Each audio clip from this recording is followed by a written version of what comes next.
Hello, everybody. Everybody's watching. My name's Vince. I am a VR specialist, I guess you could say. I'm a VR developer at a place called PsyOp right now. At PsyOp, we created a little game called Kismet. It's a VR game that's for all platforms. We just finished Gear VR and Daydream. Well, hopefully. Perhaps by the time you're hearing this, it's already out and available. But right now, it's in review by both parties, and we're crossing our fingers that it's all ready to go. And that's been an interesting experience so far, mobile VR. I think it's very early days for that, but good to get on it early, I guess. I think in the next 2 or 3 years, it's going to become a really compelling experience, but right now, desktop VR is where the power is. It's where fidelity is. It's where the tracking is. So that's where I'm going to be focusing this project. So this project is something new for me. It's been a long time since I've done my own personal project. And this one is something that I kind of just, it was a shower thought, and I wanted to sit down and kind of crank out some stuff. And what's also new is actually recording this and talking along. So what I think I'm going to do is I'm going to record the entire development process for this little project, or maybe not the entire thing. We shall see. It depends on how long it ends up taking. But anyways, I'm going to be talking through some of my production of this piece. And, well, I guess I should explain what this piece is. So, what this is, I guess the idea behind this is, in the past, there's always been some sort of like visuals to go along with music, or at least companies have tried to create products that create visuals for music. If you talk about like equalizers and those little needles on amps, there's always been some sort of visual thing that people like to attribute to music because they like to see things when they hear things. So that's the idea behind this. What I'm trying to do here is create a sound stage, I guess. It's going to be basically an album cover in VR, which is a place where you can listen to the music.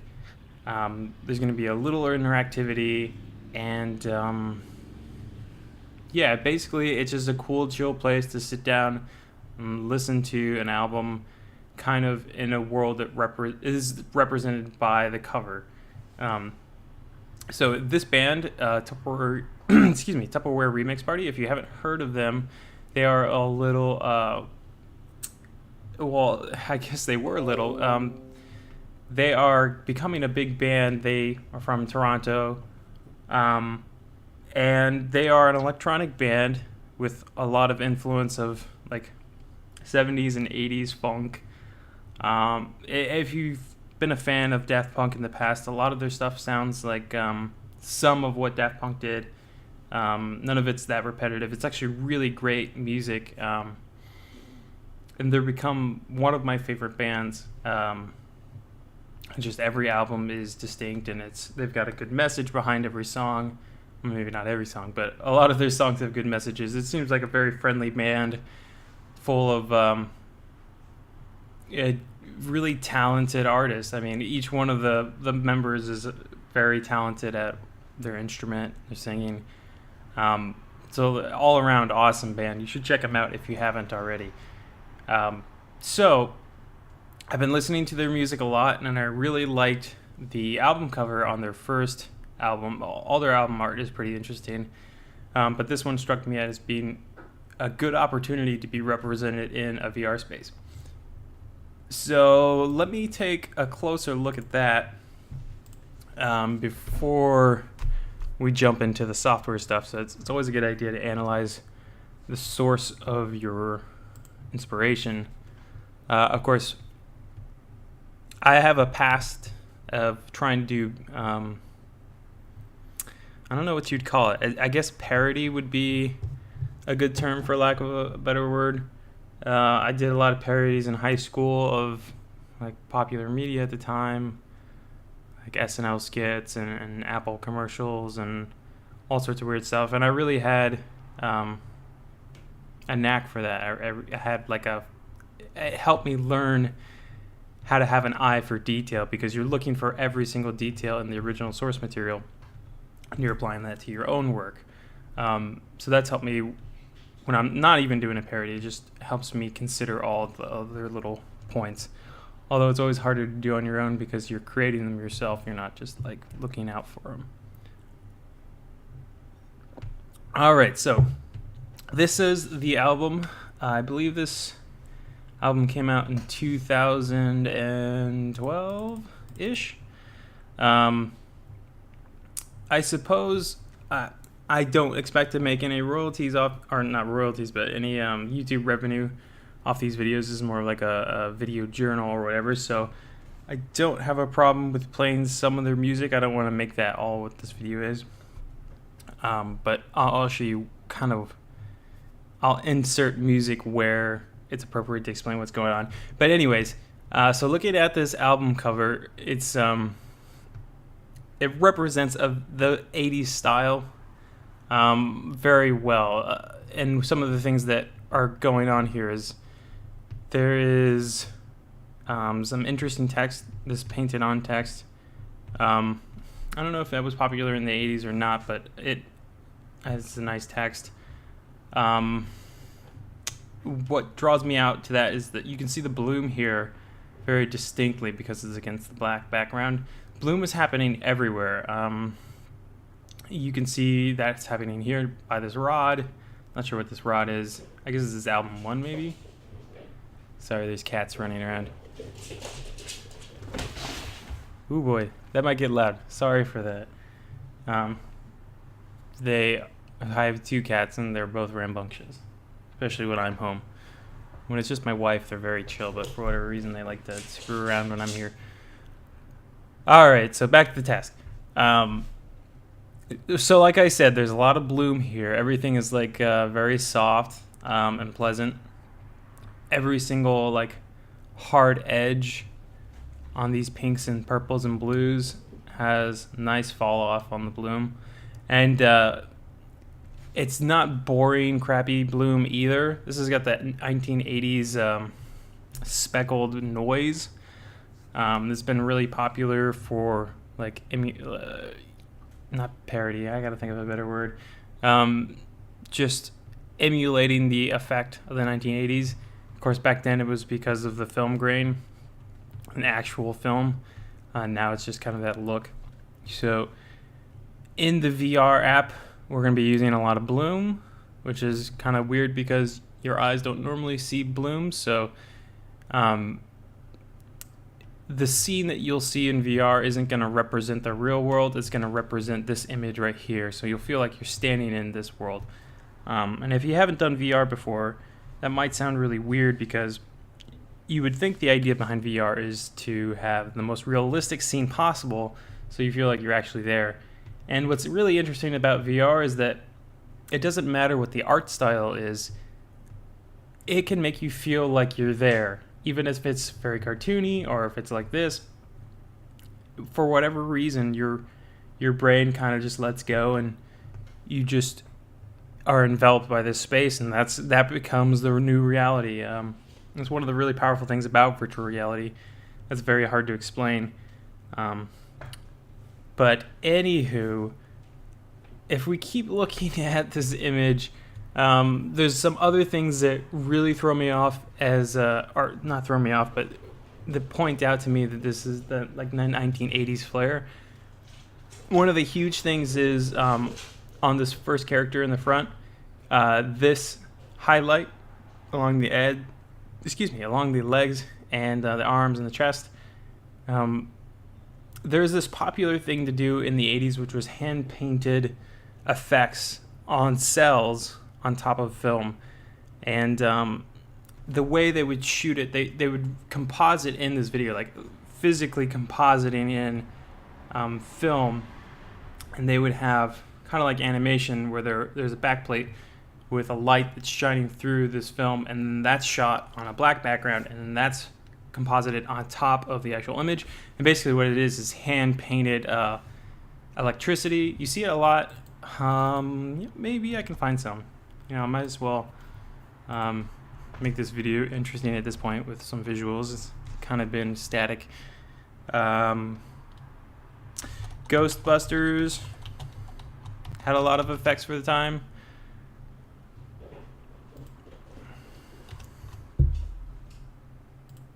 I guess it's the one word. Oh man, YouTube has gotten so rich these days of content that it's kind of hard to find shots of movies. Lightning.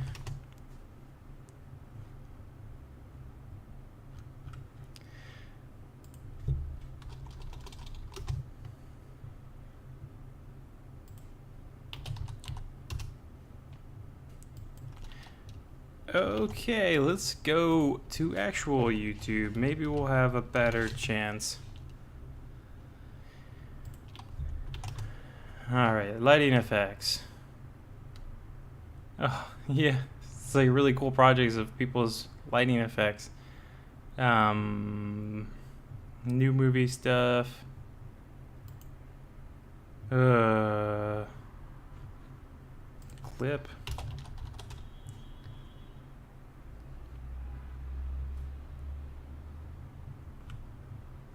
Holy crap, I didn't think of how hard this was gonna be.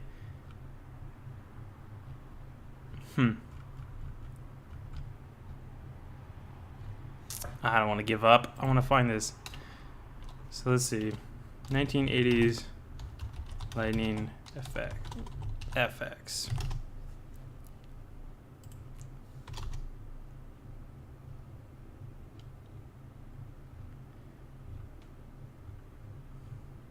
It'd probably be better if I'd known what the effect was called, the actual procedure of doing this thing.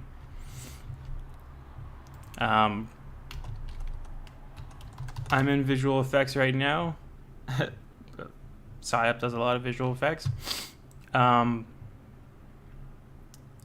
was not around the 1980s. I wasn't even alive in the 1980s, so it makes it hard to know this kind of stuff. It's funny how quickly all this stuff can get phased out and just totally forgotten. Damn.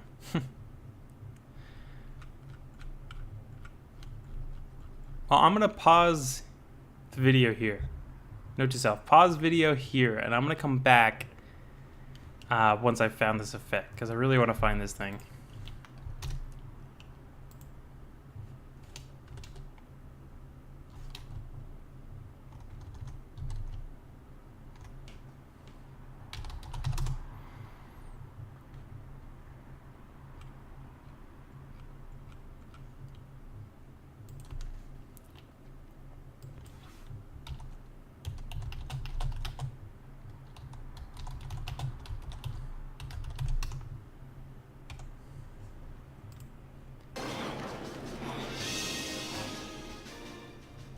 Okay, so that actually didn't take very long. I had to think about it for an extra couple seconds. I was like, where can I find lightning inside of 1980s content?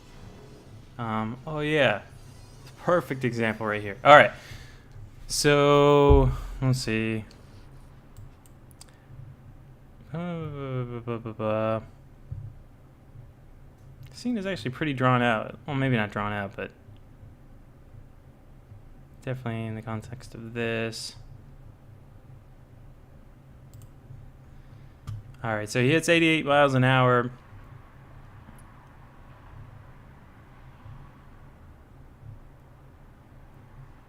Lightning strikes. All right, so what we're seeing back here, all this stuff is either composited in shot footage. There might be a mix of shot footage and hand-drawn stuff. That's all practical effects. Some of that is not practical effects.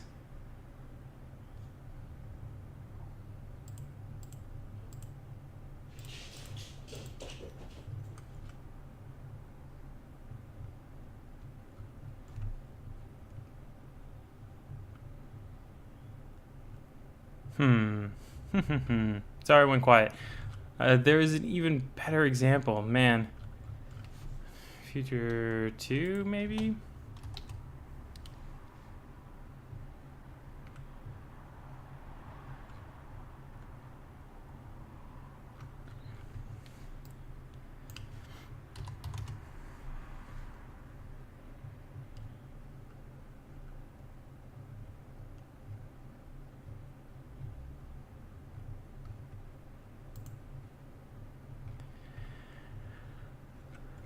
Okay.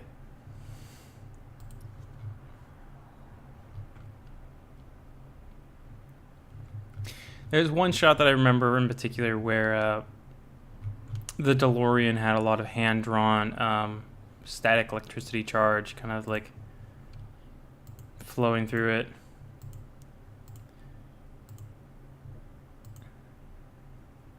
Anyways, let's analyze this stuff right here. So this is exactly what's happening in the album cover, only the album cover is static. So hand-drawn lightning. There's bloom. There's grain. It's perfect. That is 1980s flair right there. So to make that a long point, that's what's happening here. It happened a lot with highlights. There was a lot of hand-painted highlights. Of course, there's actual lightning in this shot here. So let's talk about, we talked about some of the effects. There's going to be a lot of bloom. We're going to need some way of creating a realistic kind of noise, or at least realistic in the 1980s. The next big thing is going to be, I think, composition. Is like, how is this scene going to be laid out? Obviously, we want to try and match the actual frame here. And what I think I'm going to do is basically just try to get it as close as possible to this entire layout. So this twerp presents is going to be probably behind this character, very large behind this character. The stars here is going to be a sky dome. This fog here, I think I might do legit. I might do that rather than doing it on a sky dome. I think I might put it on some animated sprite system. That way we can get some nice flow, and it possibly will look volumetric. Yeah, we'll look into that. The characters themselves, so this is going to be tricky, and I might employ some help on this one. There's a lot of talented 3D artists at SciOp, and of course I went to school for 3D art, but the time it takes me to do something like this would be a lot longer than some of my buddies there. So what I think I might do for the characters, at least initially, is just do Photoshop cutout, like literally zip, zip, zip, zip, zip, zip, zip around the bodies, and just place them as flat billboards in the scene. But the next thing I want to do is create the mountains here. And this is another tricky one because I want this scene to be represented in 3D. So eventually the girls will be in 3D. And these mountains here look very flat. There's foreground elements, midground, and then background, which give it some depth, but the individual sections themselves are very flat. So it's going to be interesting to see what will be the best solution for making these 3D. If we look at it now, there's a lot of detail here. So these will be pretty high density meshes. And what we're assuming is happening here is that these highlights are coming from perhaps this light here, or maybe the text up here. So the question is, this becomes a stylistic thing. It's like, do we want to represent these highlights as an actual lit highlight from a real light with real roughness and that sort of thing with the mesh, or do we want to hand paint these highlights to make it look exactly the same? And that's something I don't know yet. To match the content as closely as possible, I might have to end up hand painting this stuff. So that'd be interesting. Get my hands a little dirty with the artwork. Would be nice. So yeah, this first few tasks is gonna be the really basic, boring stuff, which is gonna be creating a scene inside of Unreal, a new project, clean slate, setting up so the project is good for Vive, doing render settings. I'll talk about that a little bit.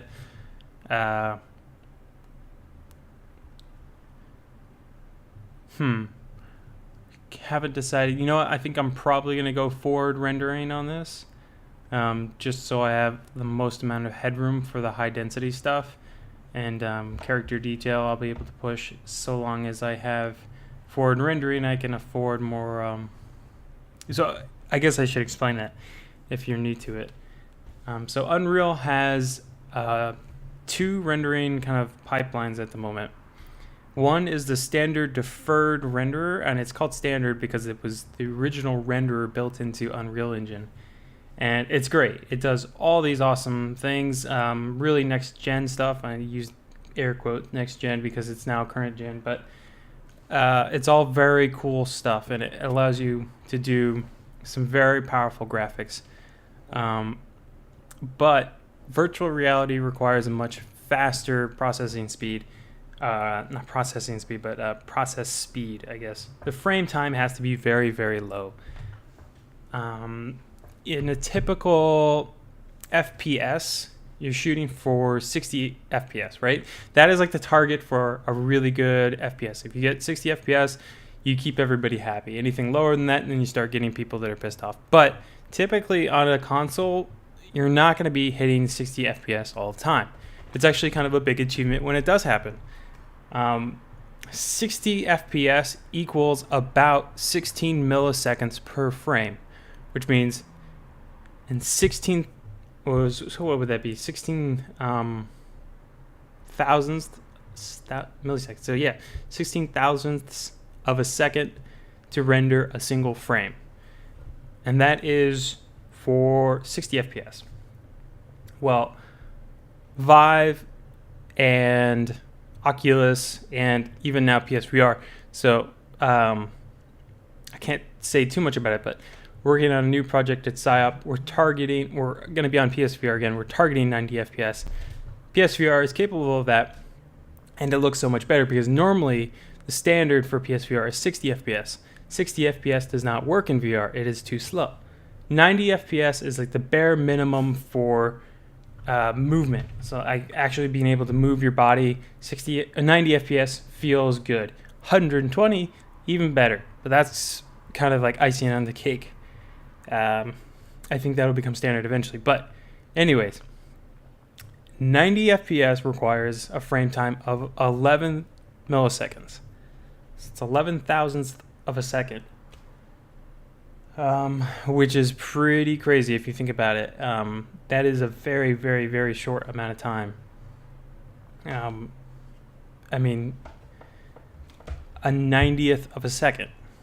That, you know, we don't really appreciate how fast that is until you're working in VR or other programming stuff.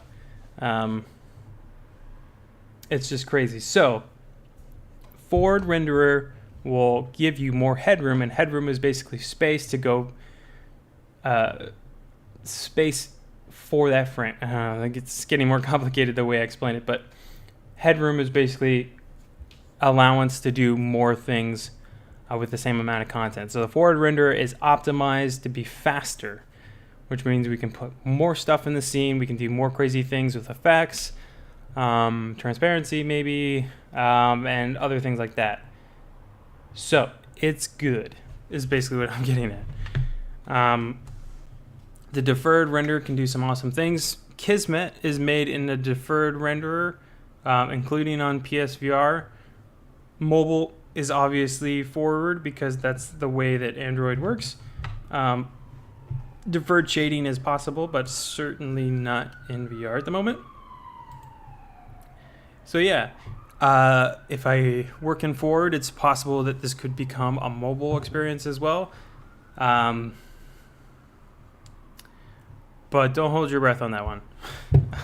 I'm really not a fan of working on mobile projects. It's just so much extra work. And the problem with mobile is that you just can't move your heads. It doesn't feel worth it to me right now. As soon as you can move your head, as soon as those Daydream devices come out, and as soon as so Oculus. Okay, so insider advice. There's going to be 3 mobile headsets in the next 2 years that can do spatial tracking. One's going to be Daydream. They've already announced it. Another one is going to be the Samsung phone devices. Right now, it's known as Gear VR. But I believe what's going to happen in the near future is Samsung is going to branch off from Oculus, and they're going to do their own VR thing because it's a big space and there's a lot of money in it. And I think they're just biding their time. So I think they're going to do their own thing. And then Oculus is also working on their own mobile built-in device. And I think that's going to be built to compete with the Daydream. Expecting prices around $600 is my guess. $499 would be really cool. But once those roll around, that will make mobile really interesting. Until then, I think it's kind of boring. Oh, excuse me. All right. So let's talk a little bit more about the experience. Oh, really cool. Oh, I hadn't even thought of that. Twerp is a really special band because they share a lot of fan base with Ninja Sex Party and also Starbomb, and a lot of these people, the big fans, are really, really talented artists, and I totally neglected to think about all of that resource available. Fan art, specifically. This is a beautiful piece right here. I'm going to save this onto the desktop because I'm lazy. Don't do that. Yeah, awesome. So anyways, let's talk about the experience in general. So what I'd like to add, voice recognition. I'd like to do some voice input. That is going to be part of the future of VR. And I've done a little bit of it in the past, and I want to get a lot better at it. So this is going to be kind of like a little project experiment. It's a fucking awesome nunchuck skills there. So the next thing is, obviously, we want it to look really good. So I'm going to be pushing the limits on the visuals. I think I got that handled. That's kind of like my full-time job. We're obviously going to want the music in there. What I'm thinking of doing is including... I want to turn this into a bit of a narrative. I can't do a narrative for the entire album, although I think that's the future. So actually, let me explain this in 2 different parts. Prelude. Beginning of the album, there are no vocals, I believe.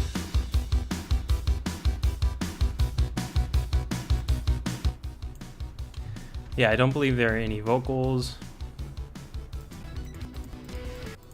No. All right, so it's just the prelude to the album. It's a really cool little a piece. And what I want to make this is, I haven't actually decided what this is going to be. The interactivity, I want to start before the music actually begins. So at least part of the interactivity, the vocal stuff, I want to do like a vocal calibration in a computer voice. So you enter some vocal commands and she confirms. And then it might end up leading into a joke. I had a good joke earlier this week and I forgot to write it down. So shame on me for doing that. Always write your shit down. It's important to do that because otherwise you're going to forget it. And God, that's a terrible feeling when you forget something that was really cool. So back to interactivity. After the joke, something. Prelude. I'm not sure what it's going to be. It could be a mixture of text. It could be some... another thing I want to do is audio reactive materials. So I want to have materials and effects that are doing things based off the characteristics of the music. And there's a couple ways to do that. One might be animation, like literally animating these things on a timeline with the music inserted into that. That's going to be cool. I think if I can get that to work, it'd be really interesting. So I'm going to have to get the actual files for this. I have a CD. Tupperware Remix Party actually just released the device for the first time on CD. Excuse me. I have it in the mail. It should be coming soon. But until then, I'll have to find other sources of the audio. Where does that leave me?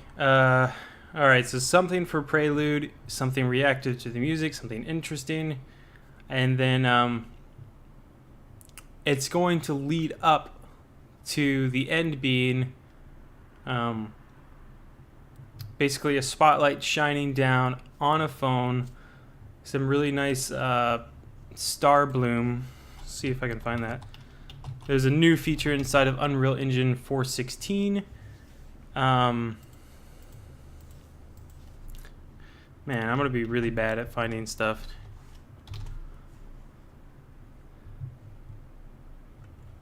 Oh, there's an NSP cover album that... you know what? So NSP is another big fan of the 1980s.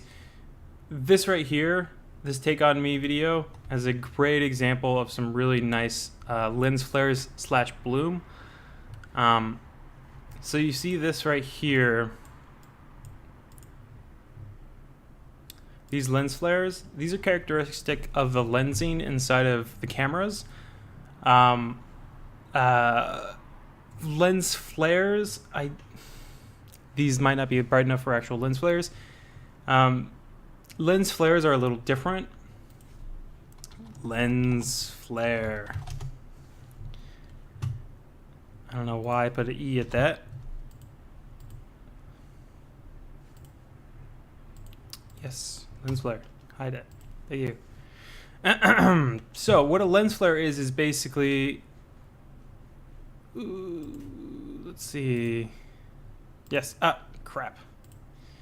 All right, perfect. Lens flare right here. There's a couple of things going on here. We got the lens flare. That is basically the reflection of light passing through the lens, bouncing back off of different... sorry for the noise. Bouncing back across different apertures, or not apertures, but pieces of the lens, and it creates these artifacts. This is the aperture of the camera. This characteristic octagon, 1, 2, 3, 4, 5, 6, hexagon,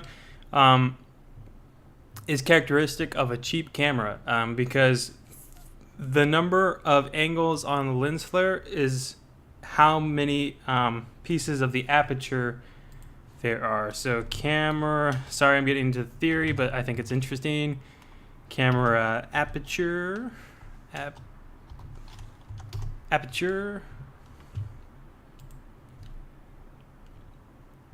All right, so this is a camera aperture. Aperture science is a hexagon, right? It's got 6 different nubbins. I don't know what you actually call these things. That is a cheap aperture because it has fewer moving pieces. Really expensive, really nice apertures have a lot more pieces to it. You can see here, that makes the lens flare more of a circular shape because that's exactly what you're seeing. You're seeing the lens flare of that shape.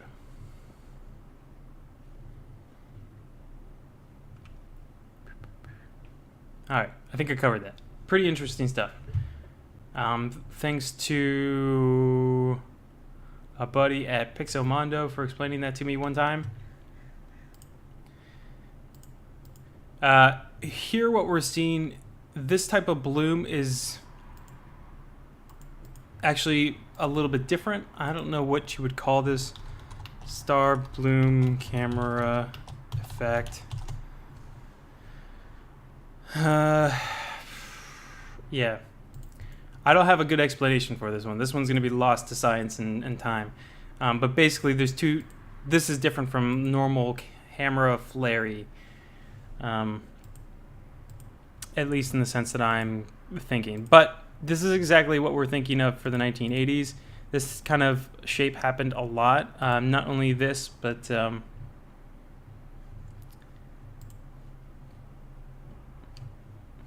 some nice there. Pretty much like everything of the 1980s I can think of. If it has a flare or a bloom, it's got that nice shape to it. So in 4.16, we actually can do that now. Man, it took me forever to talk about these topics, but I just think they're so interesting.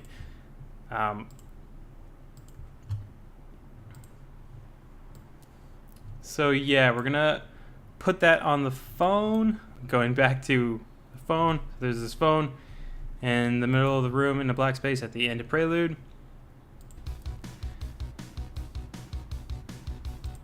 And that leads into the beginning of Computer Wife, which will be the second. So I'm only going to be doing Prelude and Computer Wife in this piece. Hello, no one is available to take your call. Please leave a message after the tone. Still in black.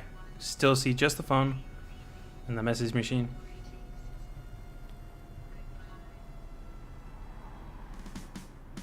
And then fade up that point. You know, you can get really creative with the music videos. I think VR music videos can be really, really interesting and cool. But beyond this point, I think it's going to become mostly a static scene with some lighting effects based off music. But damn, I really wish I'd have more time in the future to do really cool things. There is this really good artist who's done some really awesome work in VR. I can't think of his name or the name of the project, but essentially what it was is a music video back in the DK2 days. Music.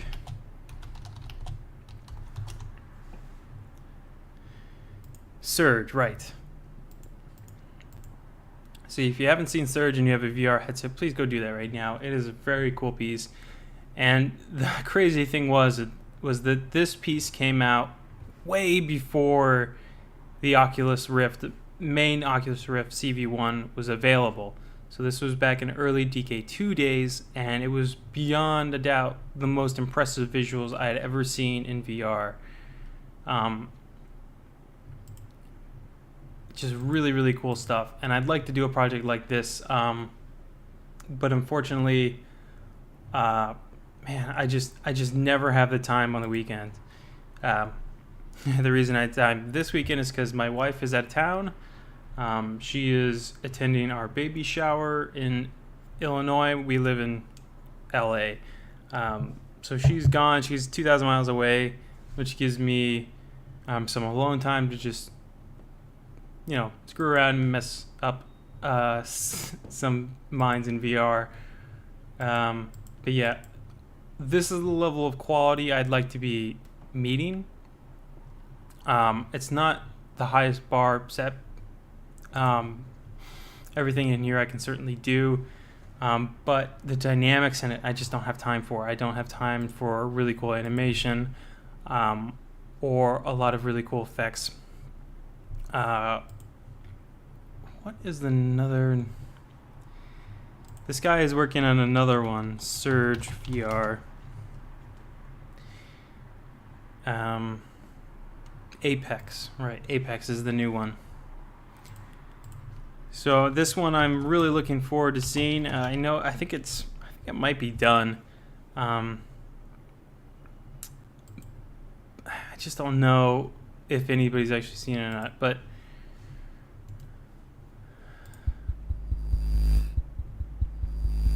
The only footage I've seen is this little trailer here, which looks really cool.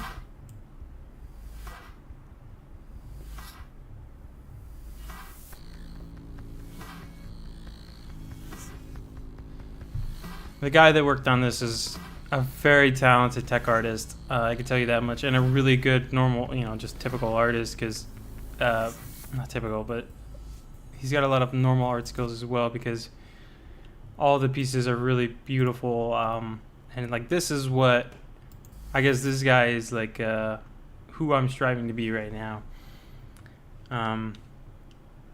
And I don't know anything about him. I'll have to do some investigation, see if I can find more about him later on.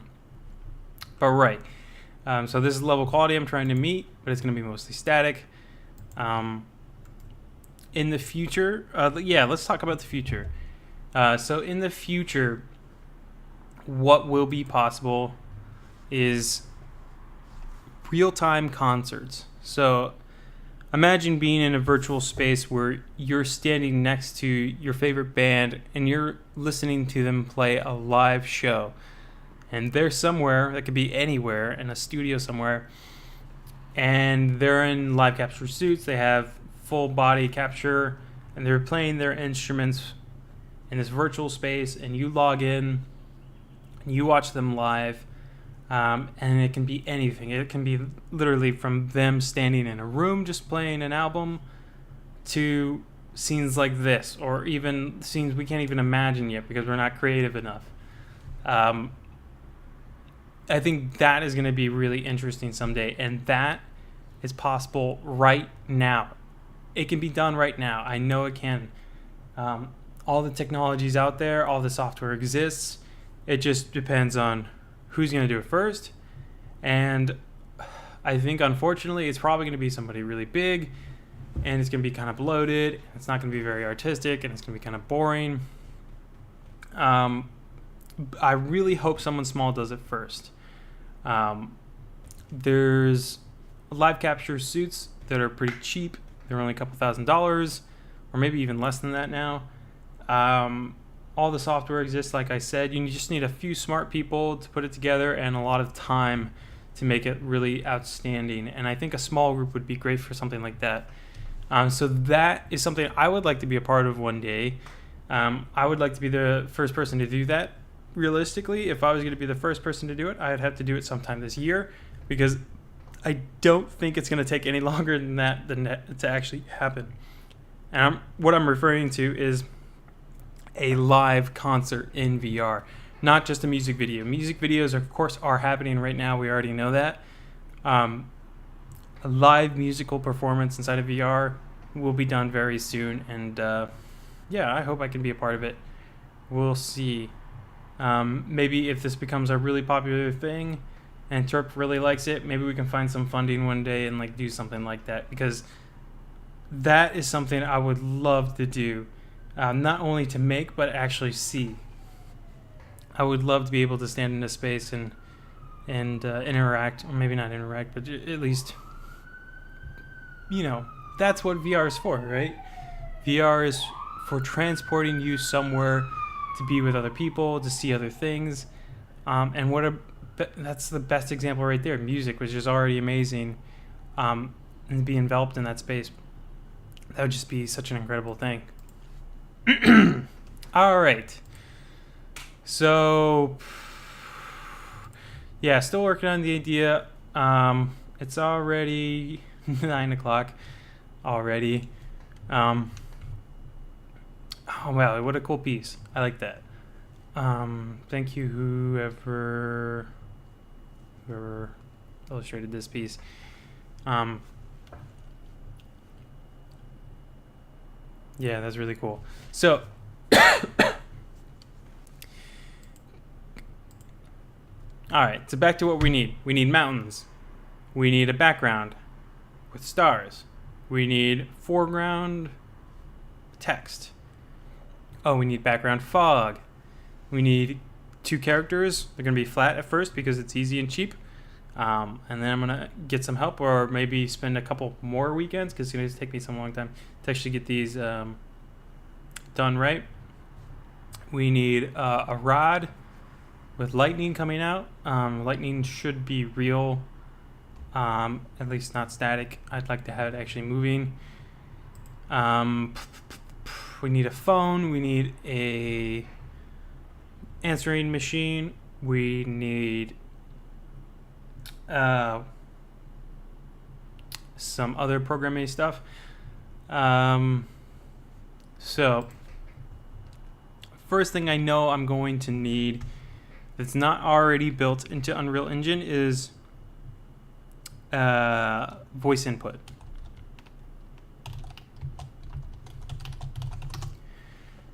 A voice.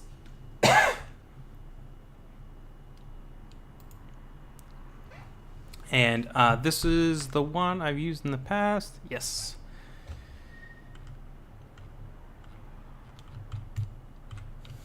Cool. I'm not sure if it's supported in 4.16 yet. I really hope so. No. Maybe. Where is the download?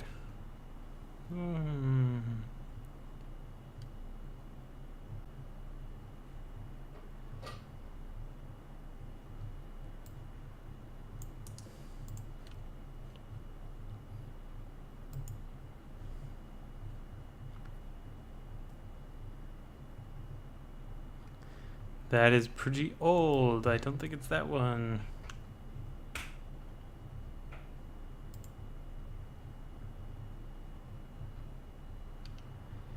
Oh, now that gets really boring because you're just watching me look for plugins.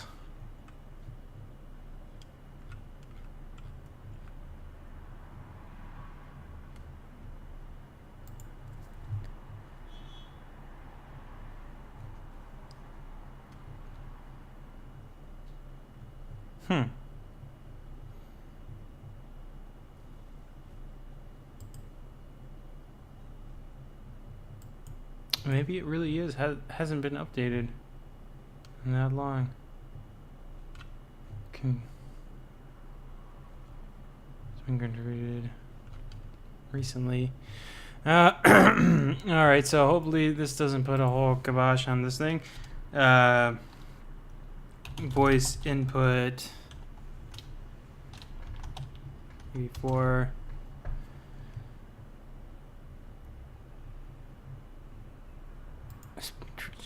This is more recent.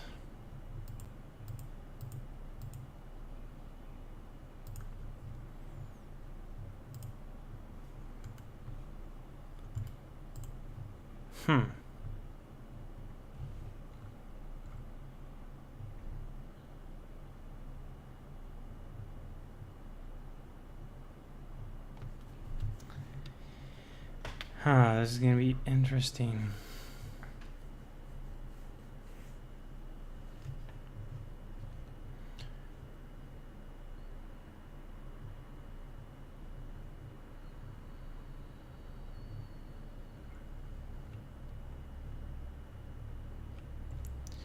So, excuse me. Oh man,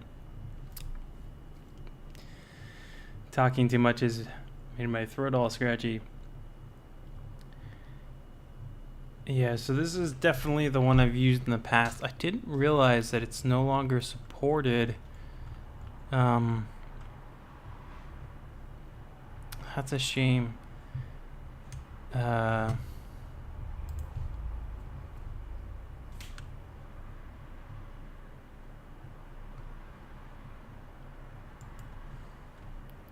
Text to speech is something else I'd like to get working if possible.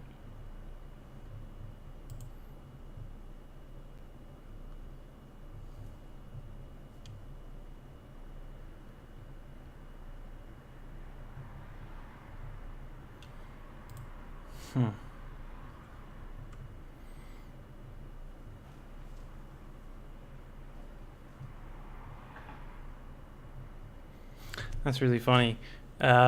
So the last file he has here is 4.14. So Unreal works on increments. Generally, every couple months, they release a new version of Unreal. when it first came out, it was like literally every month for I think almost 6 months. It was nuts. The problem is I want to be working in 4.16, which is 2 generations newer than the 4.14 demo project that he has here. Hmm.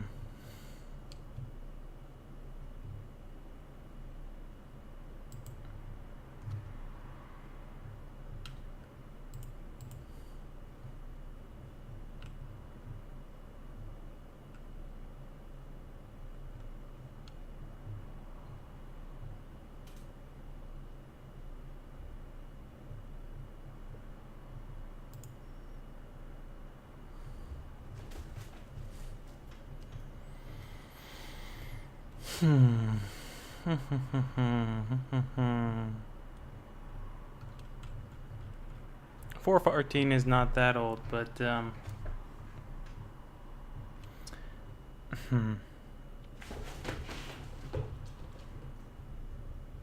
cat's playing.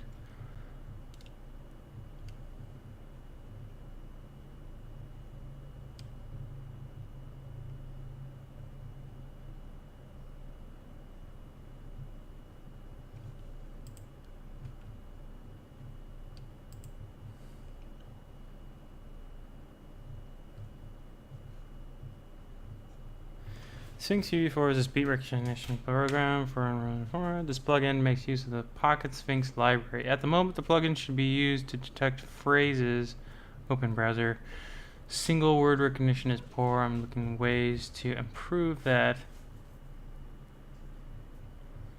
Following links are to demo projects for Windows, Mac, and previous versions.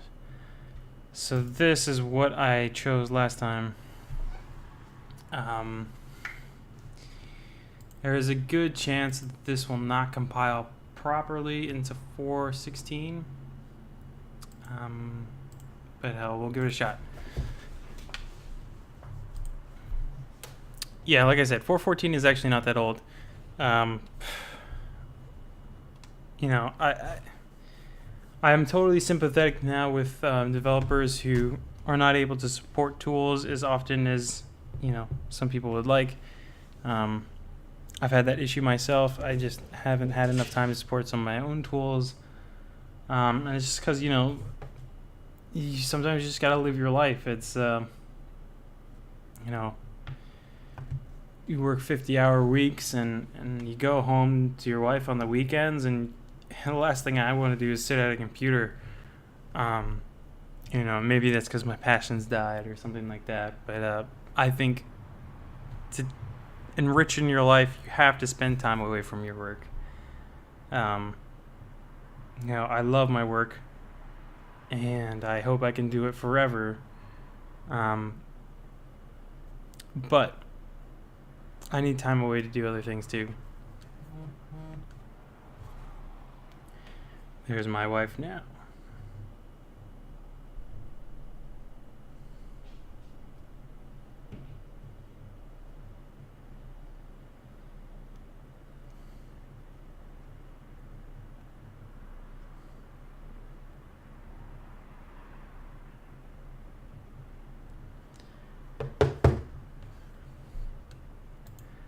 All right.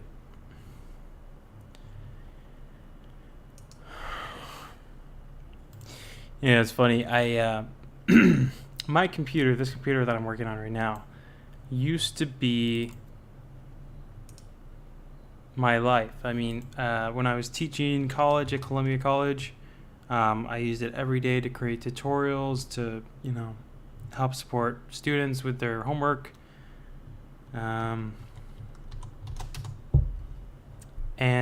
Yeah, I mean, I built it a long time ago. It was probably in, well, to be honest, I started building this machine back in 2009. I wasn't working at the time. I just got basically Christmas gift money, and I spent $200 for a case, a hard drive, a CPU, and a motherboard that supported video out. And that video out was based off of an NVIDIA chipset on an AMD motherboard, which is really interesting. My wife is still using that motherboard to this day. It's still her. Sorry, I should be doing stuff while I talk. It is still her main computer. Still has the same CPU. It's been holding on for a good time. And that's the great thing about PCs in the first place, is that even if you have a very little amount of money, you can put something together that is functional and can do stuff like create games, like simple games, and even Unreal Engine can run on a pretty low machine. And you put a little investment down at first. You buy some of the important components, and then as soon as you get the chance, you upgrade one of those components. And that's what I did for a long time. Like, I had, after school, I wasn't making very much money at all. I was during school I delivered pizza, and that was okay.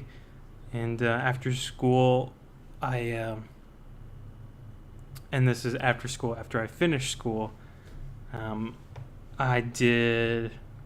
worked at a Home Depot, and I was an usher.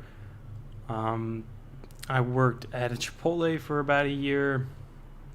And then I started teaching. And even the teaching was a huge boost for the money, but it was not nearly as much as it was not enough to build computers. So building computers was always tough for me because I never had the money. And once I finally, and that's one of the great things about having someone wonderful who supports you, like your wife. She understood how much I wanted a new computer piece. I wanted a new GPU so I could start doing more advanced stuff in Unreal, and she bought me one, and that was huge. I mean, that turned my 2 or 3 or 4 year old computer into something that was very capable at the time, and it's still the one I'm using right now. So I don't know what I'm getting at here.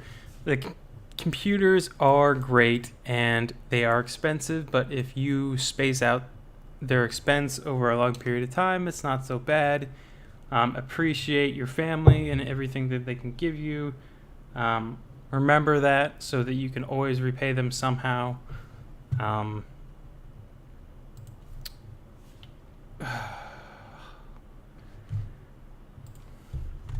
I just realized something. I don't have Visual Studio.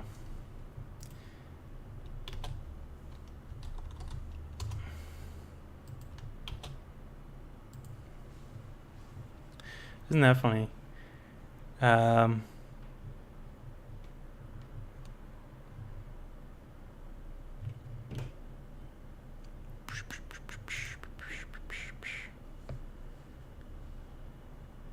Community 2017. No, I don't want that.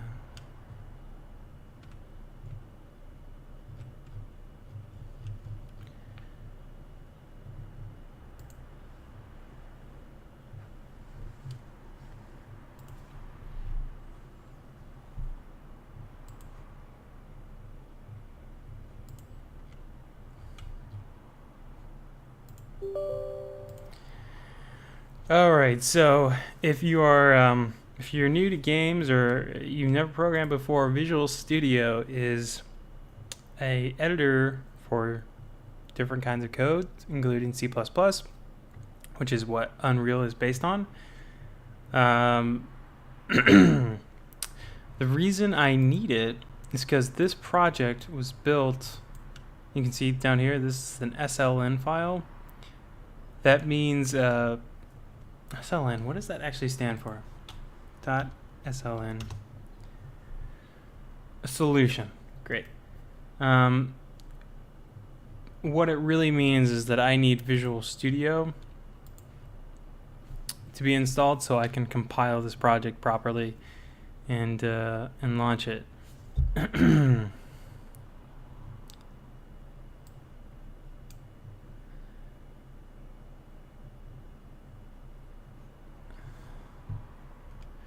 And it's been a very long time since I had to install Visual Studio. That apparently all you can get is Visual Studio 2017, which I don't think is compatible or working well with Unreal Engine.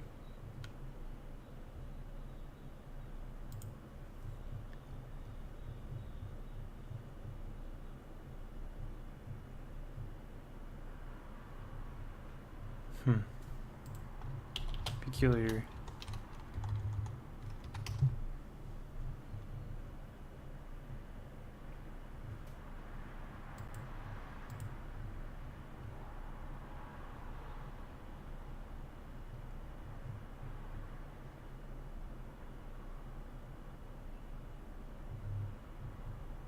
Yes.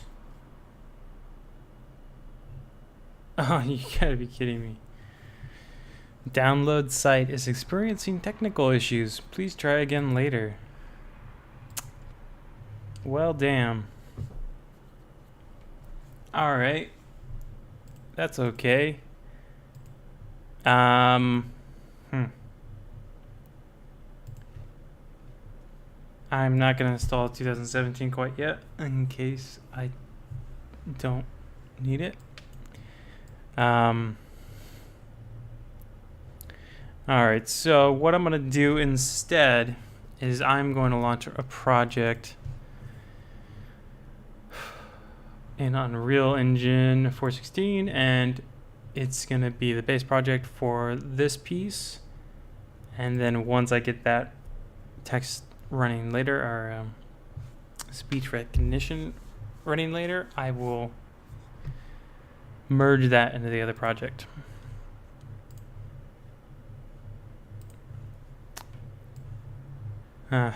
It's very weird. So when I'm at work, I have access to different versions of Unreal Engine, and the specific version that I have access to at work includes special things like PS4 development. And that's pulled off the P4V server. P4V is a Perforce server, or Perforce. It's basically to use Perforce. P4V pulls down projects specifically to Unreal and allows you to compile that later on. And that's what I'm used to. I'm not used to using the stock version of Unreal. The nice thing about what's up on the P4V is that it's all the new stuff. You can have access to Unreal's internal, well, not internal, but some of their development engines. Like when we were working on PSVR for Kismet, it was before the PSVR launched, and we were working very closely with a couple of the engineers, Jeff Fisher mainly, to get PSVR working really well on Unreal Engine. We were probably like one of the main sources of QA for PSVR in the early days, just because it was there's two people. There was me and a buddy I work with, Charlie. We were the only two people working on the support for PSVR. He worked on it by himself for a couple months, and then I joined on for a few more months.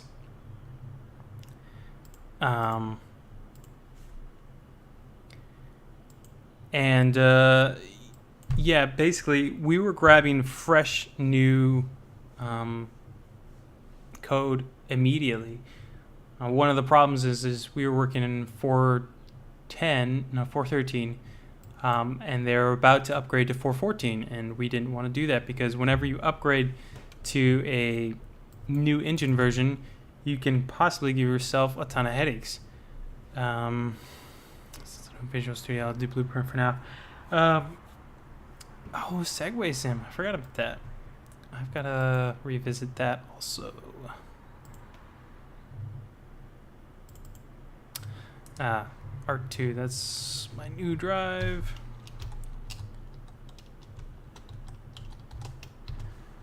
Oh, sorry, I got distracted. What was I talking about? Yeah, so the 414 was coming out, and we didn't want to switch because we didn't know if it was going to be coming out soon enough or if it was going to be compatible with the game code that we wrote. The device.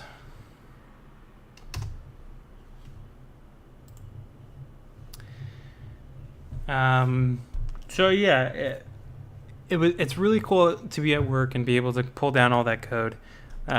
Here, when you're working on the stock version of Unreal with the launcher, you're almost guaranteed that it's going to work.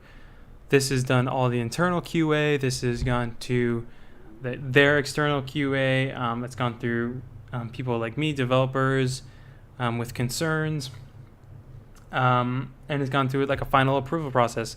All those things before it reaches here in the normal launcher. Yeah, so there is a chance that sometimes the engine will be broken or not working quite right with the stuff that you pulled down from P4V, but that's not normally the case. Unreal is actually pretty good about leaving things in working states and not screwing things up too bad. All right, so Unreal has opened for the first time. It's getting exciting now. It's been a little boring, I'm sure, especially for anybody who's a developer who's watching this. And if you've gotten this far, congratulations. It's probably really boring to listen to me talk, and this is more of like a video diary at this point. So what I'm going to do is I'm going to break right here. I'm going to cut the video, and this is going to be the start of a new video. So if you're still watching and are still interested in watching a new video, I will see you there.